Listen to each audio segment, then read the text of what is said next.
Good morning, everybody. Hope you had a good weekend. Thank you for being here with me this Monday morning as we continue to make our way through the book of Proverbs, beginning in verse 17 of chapter 24 today. And we just finished a section last week where God, through the book of Proverbs, has given warning to the wicked. Now he's going to shift a little bit, and the warning, instead of being to the wicked, is to the godly, and specifically to the godly when God gives them a victory, when God blesses them. That they don't, that is who he is speaking to here. And so as we look in verse 17, it's apparent what he's talking about when he says, "Do not rejoice when your enemy falls, and let not your heart be glad when he stumbles." Don't gloat, don't take joy in the fact that your enemy has stumbled and fallen, that they've had some kind of bad fortune, something's gone wrong in their life. When they fall, when they stumble, are again words that indicate the original language that they actually stumbled over their own deeds, that they got caught in their own trap. And he says we're not to rejoice when our enemies fall into that situation. And he tells us here there's two words. He says don't rejoice. And then the other word, the other phrase that he uses, don't let your heart be glad. And so we don't rejoice, or we don't let our hearts be glad. It goes against really everything we should be as followers of Christ, because again, it's important for us to remember that the word fall and stumble, again, both of those go back and indicate that the person has stumbled or fallen over their own wicked deeds.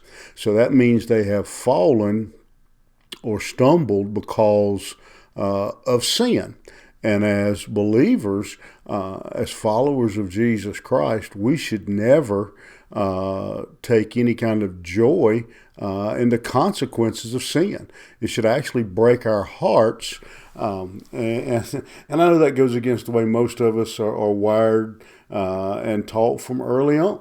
But when we see our someone who stumbles, someone who falls, and has and suffers the consequences of sin, that should actually, instead of causing us to have joy, it should actually break our heart to see someone suffer because of sin. Why?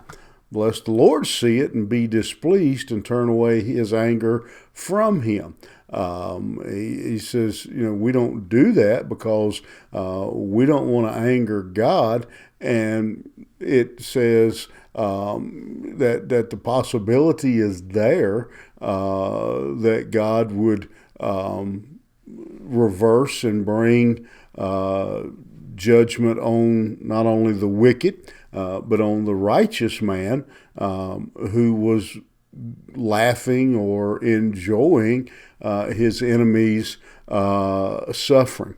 And again, as I said a minute ago, that goes against pretty much the way most of us have been wired our whole life. This may be one of the most difficult proverbs for us to actually obey.